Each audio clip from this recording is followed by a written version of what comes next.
இயேசு கிறிஸ்துவின் இனிய நாமத்தினாலே உங்களை நாங்கள் வாழ்த்துகிறோம். சத்தியத்தை அறிவீர்கள், சத்தியம் உங்களை விடுதலையாக்கும் என்று வேத வசனம் குறிப்பிடுகிறது.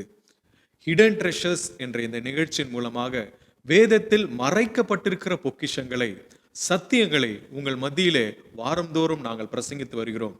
இந்த சத்தியங்களை நீங்கள் கீழ்ப்படியும் பொழுது தேவ ஆசீர்வாதத்தை நீங்கள் சுகந்தரிப்பீர்கள். ஆம் பிரியமானவர்களே, நீதி உள்ள வாழ்க்கையா அல்லது வெற்றி உள்ள வாழ்க்கையா என்ற தலைப்பின் கீழாக இந்த நாளிலும் நாம் தியானிக்க போகிறோம். இணைந்திருங்கள். So this is a portion that Jesus taught his disciples. இந்த அதிகாரத்தில் இந்த பகுதி இயேசு கிறிஸ்து தன்னுடைய சீஷர்களிடம் சொல்லிக் கொடுத்தார். So it is not my teaching, it is what Jesus taught his disciples how to take care of children. என்னுடைய போதனை அல்ல, இது இயேசு கிறிஸ்துவின் போதனை. தன்னுடைய சீஷர்களுக்கு எப்படி பிள்ளைகளை பராமரிக்க வேண்டும் என்று அவர் கற்றுக் கொடுத்தது. So could you turn with me to the Gospel of Mark chapter 9, மாற்கு 9வது அதிகாரத்துக்கு திருப்பிக் கொள்வோமா? verses 30 to 47. 30லிருந்து 47 வரை. To start with, we will go verse by verse, so I request someone to read verse 30 to 32. 30லிருந்து 32 வரை முதலாவது நாம் படிப்போம். வசனம் வசனமாக நாம் செல்வோம். பின்பு அவ்விடம் விட்டு புறப்பட்டு கலிலேயாவை கடந்து போனார்கள். அதை ஒருவரும் அறியாதிருக்க வேண்டும் என்று விரும்பினார். ஏனெனில் மனுஷகுமாரன் மனுஷர் கைகளில் ஒப்பு கொடுக்கப்படுவார் என்றும் அவர்கள் அவரை கொன்று போடுவார்கள் என்றும் கொல்லப்பட்டு 3ஆம் நாளில் உயிர்த்தெழுந்திருப்பார் என்றும் அவர் தம்முடைய சீஷர்களுக்கு போதகம் பண்ணி சொல்லி இருந்தார். அவர்களோ அந்த வார்த்தையை அறிந்து கொள்ளவர்களை அதை குறித்து அவரிடத்தில் கேட்கவும் பயந்தார்கள். So we see that as Jesus began to walk with his disciples, he started to speak to them concerning his death and his resurrection. சீஷர்களோடு கூட இயேசு கிறிஸ்து நடந்து செல்கையில் தன்னுடைய மரணத்தை குறித்தும் உயிர்த்தெழுதலை குறித்தும் அவர் பேசிக் கொண்டிருந்தார். We also see earlier that every time Jesus spoke about the resurrection, his disciples could not understand it. முந்தின இடங்களில் நாம் பார்க்கிறோம், அவர் உயிர்த்தெழுதலை குறித்து தன்னுடைய சீஷர்களோடு பேசும் பொழுது அவர்கள் அதை குறித்து புரிந்து கொள்ளாமல் இருந்தார்கள். Even during this time we find that the disciples could understand the death, the impending death of Jesus Christ, but not the resurrection. இப்பொழுதும் வரப்போகிற அந்த மரணத்தை குறித்து சீஷர்கள் புரிந்து கொண்டார்கள், ஆனால் உயிர்த்தெழுதலை குறித்து அவர்களுக்கு புரிந்து கொள்ள முடியவில்லை.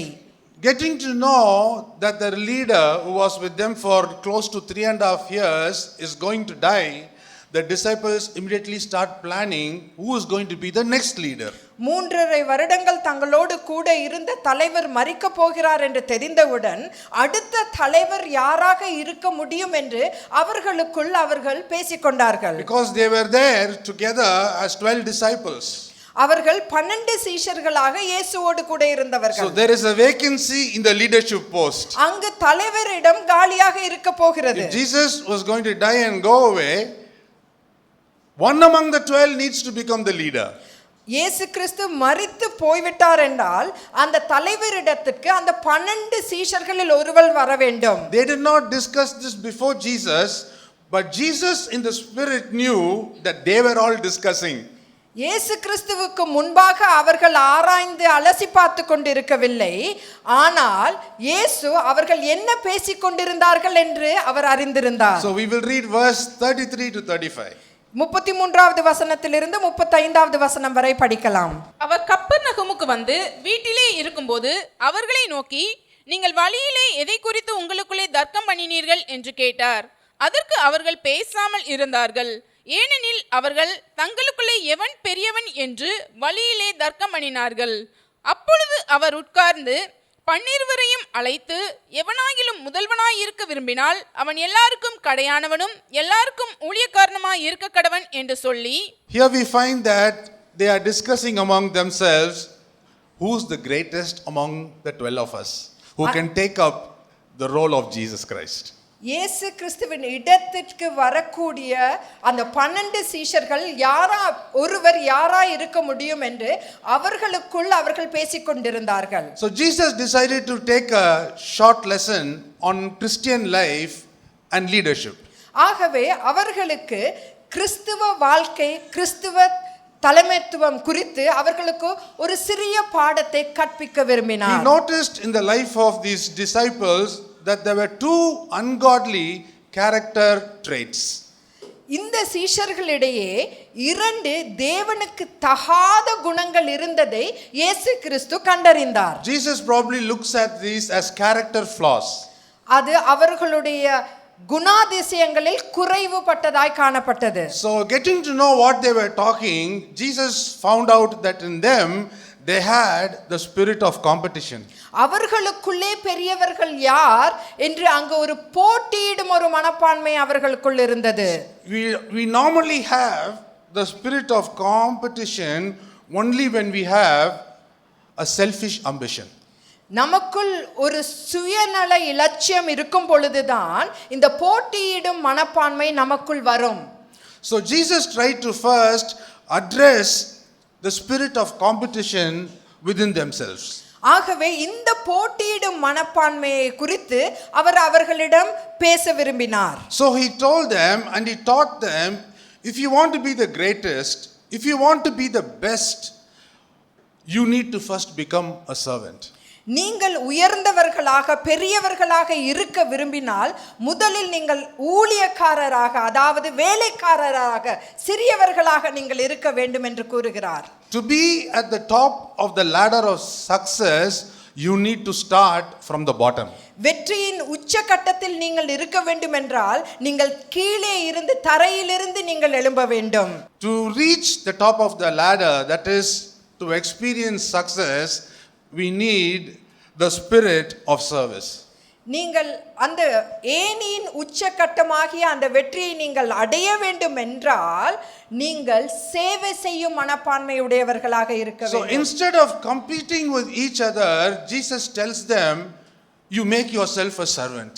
நீங்கள் ஒருவரோடு ஒருவர் போட்டியிடுறதற்கு பதிலாக நீங்கள் சேவை செய்ய வேண்டும் என்று இயேசு கிறிஸ்து சொல்லுகிறார். So when you start or when you decide to become a servant, there will never be a spirit of competition. நீங்கள் ஒரு வேலைக்காரராக ஆரம்பித்தால் அங்கு போட்டியே வராது. So Jesus suggests to them, for you to go to the top in life, you must start as a servant wanting to serve everybody.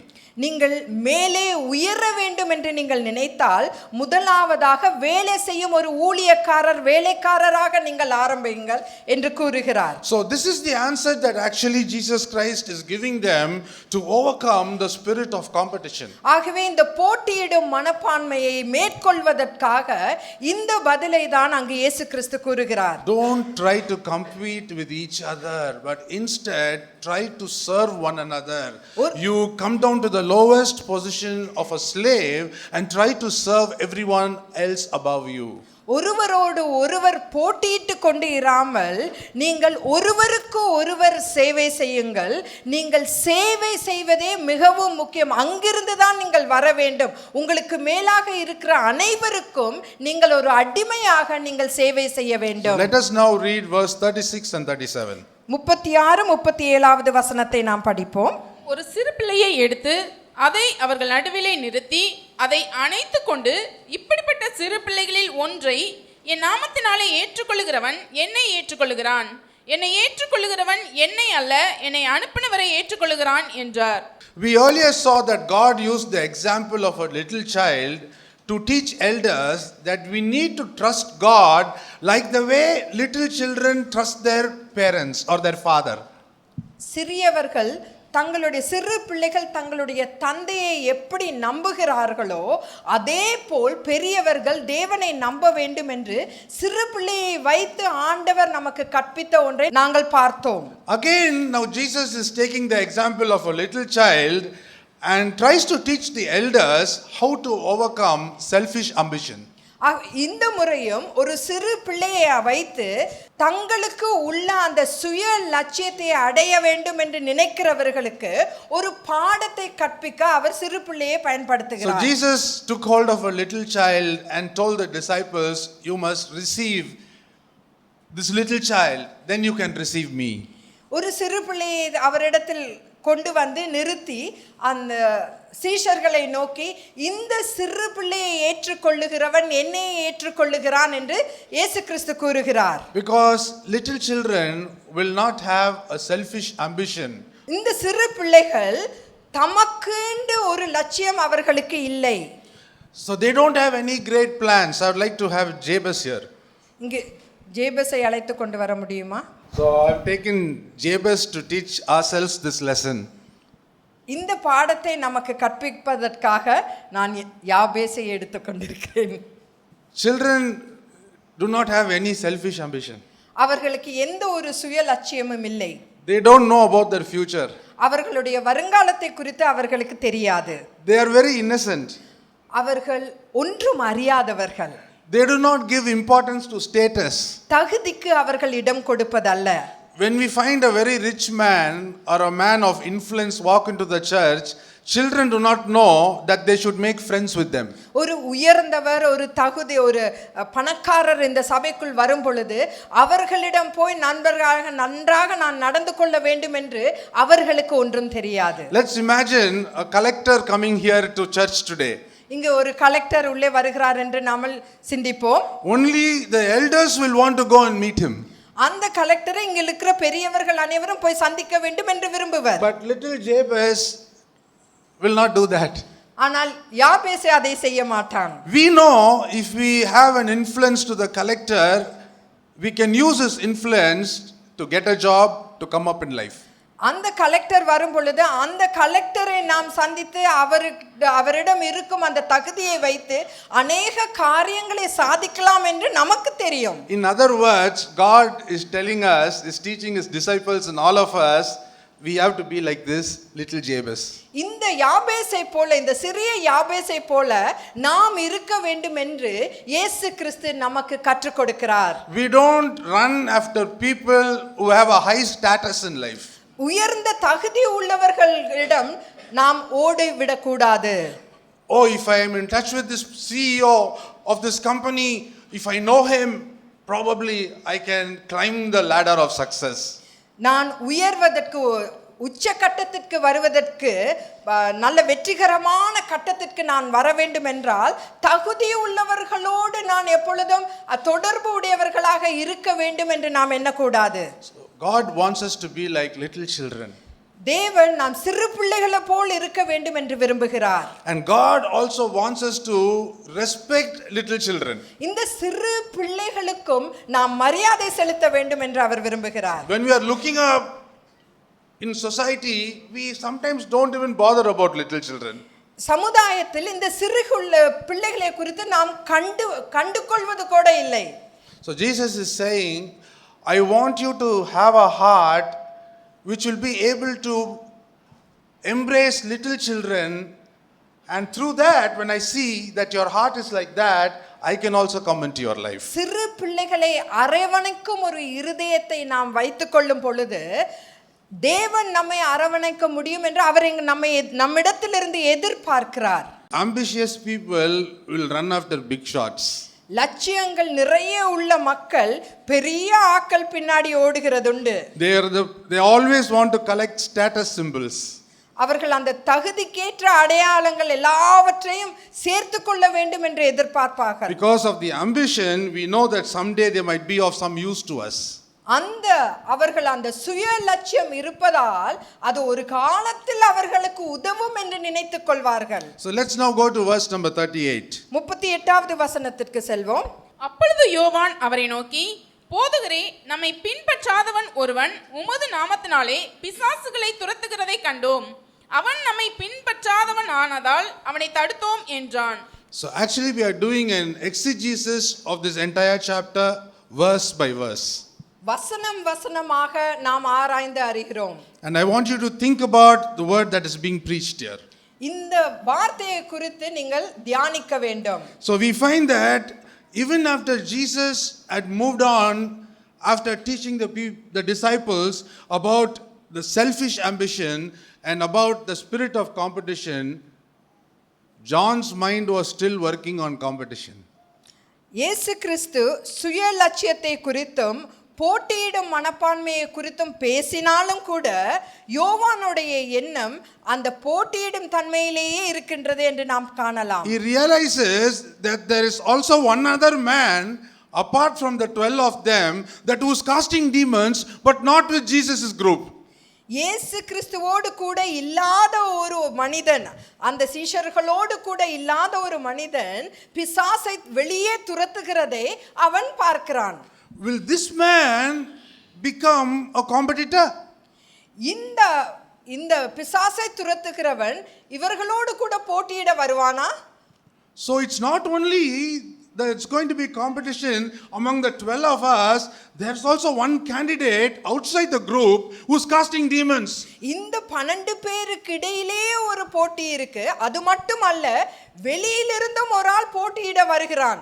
So he's concerned there could be competition from inside and also outside. ஆகவே போட்டி உள்ளேயும் வெளியேயும் நடைபெறலாம் என்று அவன் அறிந்திருந்தான். So Jesus actually teaches John, forget that man, he was not against us, is for us. ஆகவே இயேசு கிறிஸ்து சொல்லுகிறார், நமக்கு விரோதமாய் இராதவன் நமது பட்சத்தில் இருக்கிறான், ஆகவே அவனை குறித்து நீ மறந்துவிடு. After all, this man is doing service to the kingdom, and anybody who does the least service in the kingdom will be getting the rewards. இந்த மனிதன் பரலோக ராஜ்யத்துக்காக ஒரு சேவை செய்கிறான். பரலோக ராஜ்யத்துக்காக எந்த ஒரு சேவை செய்தாலும் அதனுடைய பலனை அவன் அடைவான் என்று இயேசு கிறிஸ்து கூறுகிறார். So once again Jesus comes back to the spirit of competition and selfish ambition and gives a warning to all the grown-ups.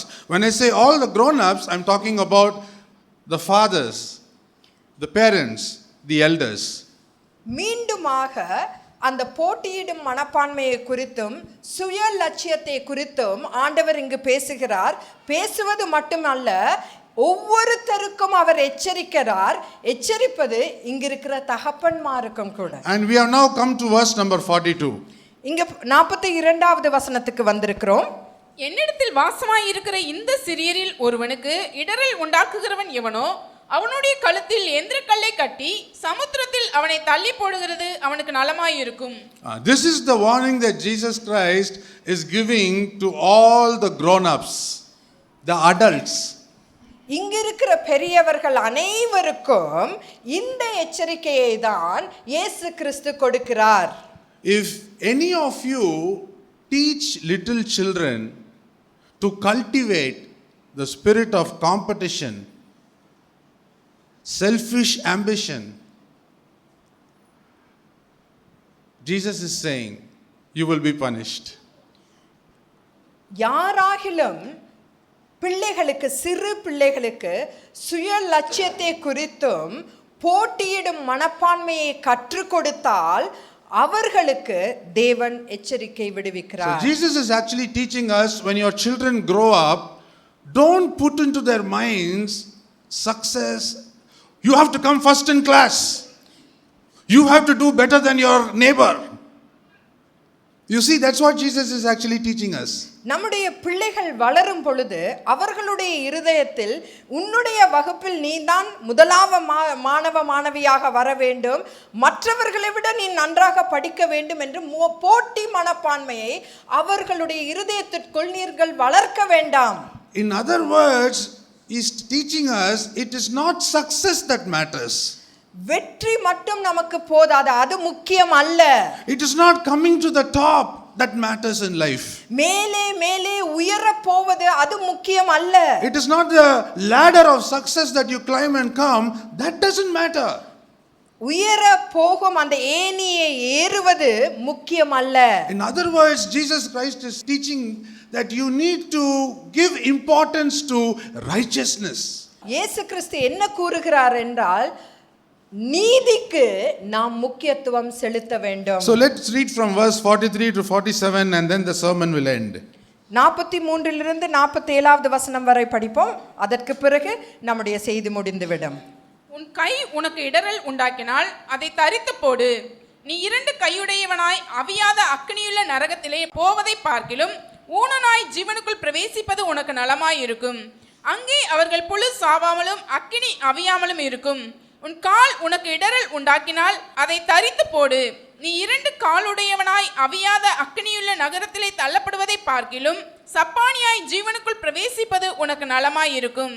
அங்கே அவர்கள் புழு சாவாமலும் அக்கினி அவியாமலும் இருக்கும். உன் கண் உனக்கு இடறல் உண்டாக்கினால் அதை பிடுங்கி போடு.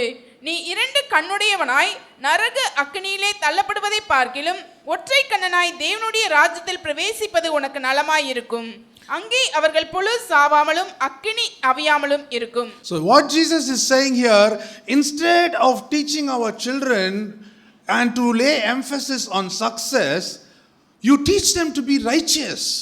வெற்றிகரமான ஒரு வாழ்க்கை வாழ்வதை நாம் பிள்ளைகளுக்கு கற்றுக் கொடுப்பதை பார்க்கிலும் நீதியுடைய ஒரு வாழ்க்கையை பற்றி பிள்ளைகளுக்கு நாம் கற்றுக் கொடுக்க வேண்டும் என்பதே இயேசு கிறிஸ்து இங்கு கூறுகிறார். It's because it's only the grown-ups and the adults have the spirit of competition and selfish ambition and they crave for success, but little children are not like that. பெரியவர்கள் வளர்ந்தவர்கள் முதியோர்கள் அவர்கள்தான் சுய லட்சியத்தோடும் போட்டியிடும் அந்த மனப்பான்மையோடும் மேலே உயர்ந்து வெற்றிகரமான ஒரு வாழ்க்கை வாழ வேண்டும் என்று அவர்களுக்கு ஆசை இருக்கிறதே ஒழிய சிறு பிள்ளைகளுக்கு அல்ல. If your hand is used to sin, he says chop it off. உங்களுடைய கை ஒரு பாவ செயலை தூண்டுகிறது என்றால் அந்த கையை தரித்து போடுங்கள் என்று வசனம் கூறுகிறது. Or in other words, handicap yourselves in every area of life so that you will give more importance to righteous living than to becoming a success in life. நீங்கள் ஒரு நீதியுள்ள வாழ்க்கை வாழ்வதற்காக உங்களையே ஒரு ஊனனாகவோ இல்லாட்டி சப்பானியாகவோ இல்லாட்டி ஒற்றை கண்ணனாகவோ பரலோக ராஜ்யத்தை நீங்கள் அடைவதற்கு நீங்கள் முக்கியத்துவம் கொடுக்க வேண்டும். போட்டியின் மனப்பான்மையோ சுய லட்சியமோ அல்ல. So we see that Jesus Christ has got a different message for all Christians. ஆகவே ஒவ்வொரு கிறிஸ்துவனுக்கும் ஒரு வித்தியாசமான செய்தியை தேவன் இங்கு கொடுக்கிறார். It is not about being successful in life. ஒரு வெற்றிகரமான வாழ்க்கை வாழ்வது முக்கியத்துவம் அல்ல. It's all about being righteous, so that Jesus is saying, even if you have to cut off your hand, cut off your foot, or if you have to take your eyes off, make sure that you come to heaven. It's only by right, because if your hand causes you to sin, cut it off. If your foot causes you to sin, cut it off. If your eye causes you to sin, cut it off and come to heaven. ஆகவே இங்கு தேவன் கூறுகிறது என்னவென்றால் பரலோக ராஜ்யத்தை அடைவதற்கு எவைகளெல்லாம் தடைகளாய் இருக்கிறதோ அது கையாயினும் காலாயினும் கண்ணாயினும் அதை எடுத்து போட்டு ஊனமாய் நாம் பரலோகத்துக்கு போய்விடலாம். வெற்றிகரமான ஒரு உயர்ந்த ஸ்தானத்தில் வாழ்கிற வாழ்க்கைக்கு நாம் முக்கியத்துவம் கொடுக்க கூடாது. And cutting a long story short, Jesus is teaching that we need to teach our children to be more righteous, and we don't tell them or induce in them the spirit of competition or selfish ambition as they grow up in life. நாம் பிள்ளைகளை வளர்க்கும் பொழுது அவர்களை நேர்மையாக நீதி உள்ளதில் பரிசுத்தமாக அவர்களை வளர்ப்பதில் நாம் முக்கியத்துவம் செலுத்த வேண்டும். அவர்களுக்குள் ஒரு போட்டி மனப்பான்மையோ ஒரு சுய லட்சியத்தையோ அவர்களுக்குள் உட்புகுத்தி அதற்காக நாம் முக்கியத்துவம் கொடுக்க கூடாது. What matters in life is not success but a righteous life. நம்முடைய வாழ்க்கையில் நாம் முக்கியத்துவம் கொடுக்க வேண்டியது என்னவென்றால் வெற்றிகரமான ஒரு வாழ்க்கை அல்ல, ஒரு நீதி உள்ள ஒரு பரிசுத்தம் உள்ள ஒரு வாழ்க்கை. So Jesus is teaching his disciples and all of us today that we need to first be concerned about a righteous life. ஆகவே இன்று இயேசு கிறிஸ்து நமக்கு எல்லாருக்கும் ஒரு பாடம் கற்பிக்கிறார் என்னவென்றால் ஒரு நீதியுள்ள பரிசுத்த வாழ்க்கையில் நாம் ஈடுபட வேண்டும். It is not about just once we live in this world, we have to make it big in life. ஒரே ஒரு தரம் இந்த வாழ்க்கையை நாம் வாழ போகிறோம், ஒரு பெரிய ஆளாகி விடலாம் என்பது முக்கியம் அல்ல. He just teaches Christians to not to have the spirit of competition or selfish ambition. ஆகவே கிறிஸ்தவர்களுக்கு சுய லட்சியத்தின் ஒரு ஆசையோ அல்லது ஒருவருக்கொருவர் போட்டியிடும் மனப்பான்மையோ இருக்கக்கூடாது என்று இயேசு கிறிஸ்து இங்கு கற்பிக்கிறார். As Christian parents, we are called to be different. கிறிஸ்துவ பெற்றோர்களாக நாம் வித்தியாசமாய் நாம் இருக்க வேண்டும். Your children can be so successful in life, earning lot of money, but if they are not righteous, they are not going to make it to heaven. உங்களுடைய பிள்ளைகள் நன்கு படித்து பெரியாளாகி நிறைய காசு பணம் சம்பாதித்து கொண்டிருக்கலாம், ஆனால் அவர்களுடைய வாழ்க்கை ஒரு பரிசுத்த நீதியுள்ள வாழ்க்கையாய் இராவிட்டால் பரலோக ராஜ்யத்தை அவர்கள் சுதந்திரித்துக் கொள்ள முடியாது. So we had to make a shift in our thinking. ஆகவே நாம் நினைப்பதில் வித்தியாசமாய் செய்ய வேண்டும். God is asking us not to give importance to success. ஒரு உயரமான உன்னத ஒரு வெற்றிகரமான வாழ்க்கைக்கு நாம் முக்கியத்துவம் கொடுக்க கூடாது என்று தேவன் கூறுகிறார். Don't be competing in the marketplace. You're only going to become, jealous. You're going to become envious. You're going to have a comparison. You're going to have competition. You're going to have ambition, which is selfish. வெளி உலகத்தோடு நீங்கள் போட்டி விட்டு கொண்டிருந்தீர்கள்னா உங்களுக்குள் பொறாமை, எரிச்சலின் ஆவி எல்லாம் அனாவசியமான உங்களை பரலோகத்துக்கு எடுத்து செல்லாத அந்த தன்மைகள் உங்களுக்குள் வந்துவிடும். So for a Christian, God is calling us to be righteous rather than being successful.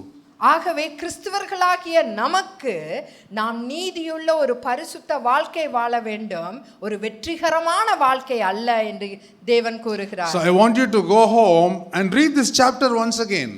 நீங்கள் வீட்டிற்கு சென்று மறுபடியும் இந்த அதிகாரத்தை நன்கு படித்து பாருங்கள். It is not about making it big in life. It is about leading a holy and a righteous life. இந்த உலகத்தில் ஒரு பெரிய ஆளாவது மிகவும் முக்கியம் அல்ல, ஒரு பரிசுத்த நீதியுள்ள வாழ்க்கை வாழ்வதே முக்கியம். So as parents, when we give importance to this, we will also train our children in the same manner. பெற்றோர்களாகிய நாம் இதற்கு நாம் முக்கியத்துவம் கொடுத்தால் நம்முடைய பிள்ளைகளையும் அவ்வண்ணமே வளர்ப்போம். And remember, what we are sharing with you today is not our own, but it is the teachings of our Lord and Savior Jesus Christ. எங்களுடைய சொந்த செய்தியை இன்று நாங்கள் உங்களுக்கு பகிர்ந்து கொள்ளவில்லை, தேவனுடைய வசனத்திலிருந்து இன்று நாங்கள் பேசுகிறோம், வேதாகமத்திலிருந்து பேசுகிறோம். So what is more important in life, being holy and righteous or being successful?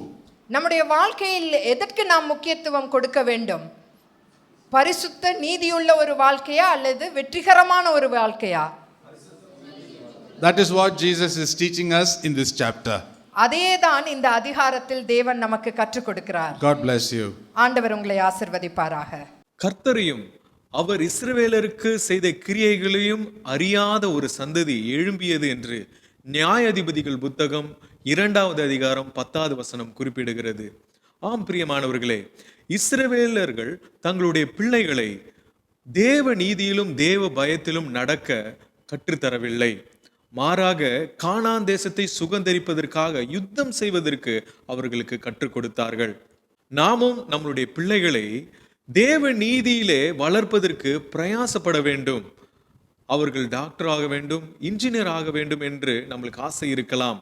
ஆனால் எல்லாவற்றுக்கும் மேலாக அவர்கள் தேவ பயத்திலே வளர்ப்பதுதான் ஒரு பெற்றோர்களாகிய இருக்கிற நமக்கு கொடுக்கப்பட்டிருக்கிற கடமை. பிள்ளையானவன் நடக்க வேண்டிய வழியை நாம் தாம் கற்பிக்க வேண்டும். ஆம் பிரியமானவர்களே, நம்முடைய பிள்ளைகளை தேவ நீதியிலே வளர்ப்பதற்கு பிரயாசப்படுவோம். கர்த்தர் உங்களை ஆசீர்வதிப்பாராக.